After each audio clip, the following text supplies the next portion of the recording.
हर हर महादेव। एक गरीब बालक था जो कि अनाथ था। एक दिन वो बालक एक संत के आश्रम में आया और बोला कि बाबा, आप सबका ध्यान रखते हैं, मेरा इस दुनिया में कोई नहीं है, तो क्या मैं यहाँ आपके आश्रम में रह सकता हूँ? बालक की बात सुनकर संत बोले, बेटा तेरा नाम क्या है? उस बालक ने कहा, मेरा कोई नाम नहीं है। तब संत ने उस बालक का नाम रामदास रखा और बोले कि अब तुम यही आश्रम में रहना। रामदास वही रहने लगा और आश्रम के सारे काम भी करने लगा। उन संत की आयु 80 वर्ष की हो चुकी थी।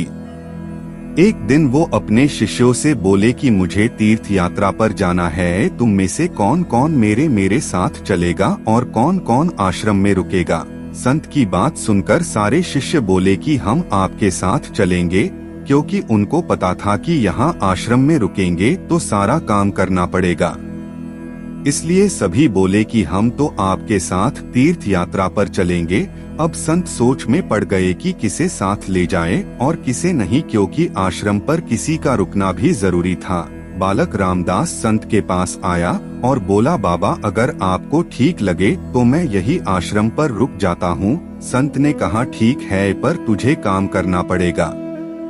आश्रम की साफ सफाई में भले ही कमी रह जाए, पर ठाकुर जी की सेवा में कोई कमी मत रखना। रामदास ने संत से कहा कि बाबा मुझे तो ठाकुर जी की सेवा करनी नहीं आती, आप बता दीजिए कि ठाकुर जी की सेवा कैसे करनी है, फिर मैं कर दूंगा। संत रामदास को अपने साथ मंदिर ले गए। वहाँ उस मंदिर में राम दरबार की झांकी थी। श्री राम जी, सीता जी, लक्ष्मण जी और हनुमान जी थे। संत ने बालक रामदास को ठाकुर जी की सेवा कैसे करनी है सब सिखा दिया।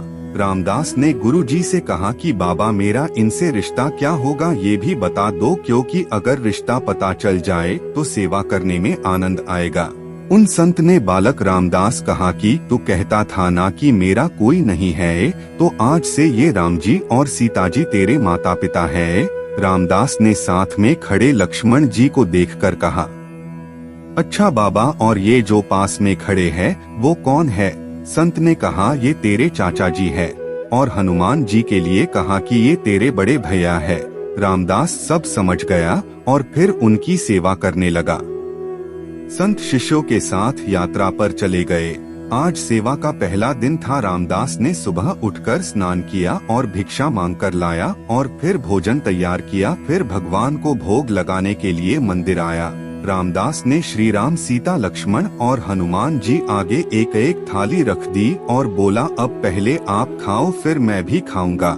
रामदास को लगा कि सच में भगवान बैठकर खाएंगे, पर बहुत देर हो गई, रोटी तो वैसी की वैसी थी। तब बालक रामदास ने सोचा, नया नया रिश्ता बना है तो शर्मा रहे होंगे।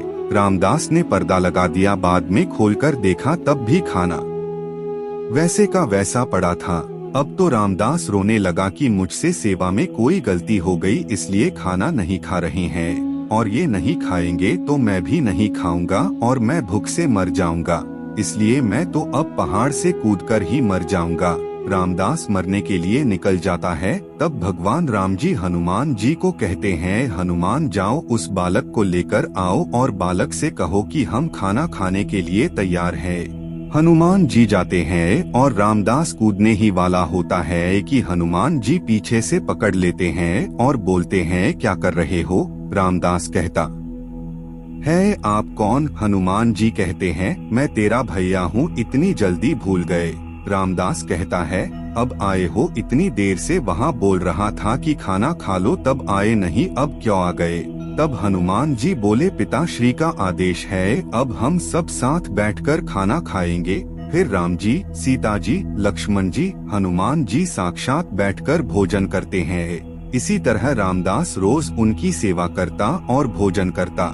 सेवा करते 15 दिन हो गए। एक दिन रामदास ने सोचा कि कोई भी माँ बाप हो वो घर में काम तो करते ही हैं, पर मेरे माँ बाप तो कोई काम नहीं करते, सारे दिन खाते रहते हैं, मैं ऐसा नहीं चलने दूंगा।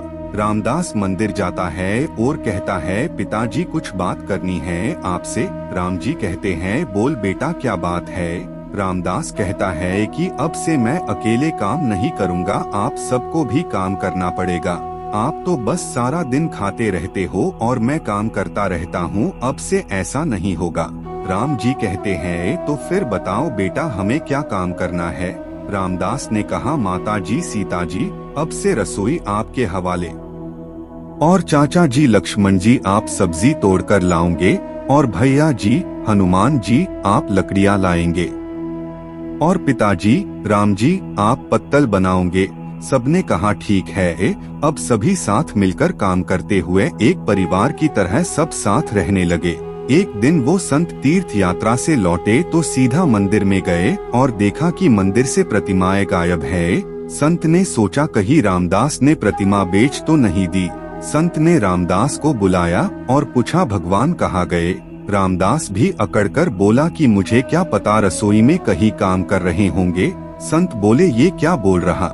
रामदास ने कहा बाबा मैं सच बोल रहा हूँ, जब से आप गए हैं ये चारों काम में लगे हुए है। वो संत भागकर रसोई में गए और सिर्फ एक झलक देखी कि सीता जी भोजन बना रही है, राम जी पत्तल बना रहे हैं, और फिर वो गायब हो गए और मंदिर में विराजमान हो गए। संत रामदास के पास गए और बोले आज तुमने मुझे मेरे ठाकुर का दर्शन कराया तो धन्य है। और संत ने रो रो कर रामदास के पैर पकड़ लिए। मित्रों, कहने का अर्थ यही है कि ठाकुर जी तो आज भी तैयार है दर्शन देने के लिए, पर कोई रामदास जैसा भक्त भी तो होना चाहिए। जय श्री सीताराम जी, हर हर महादेव।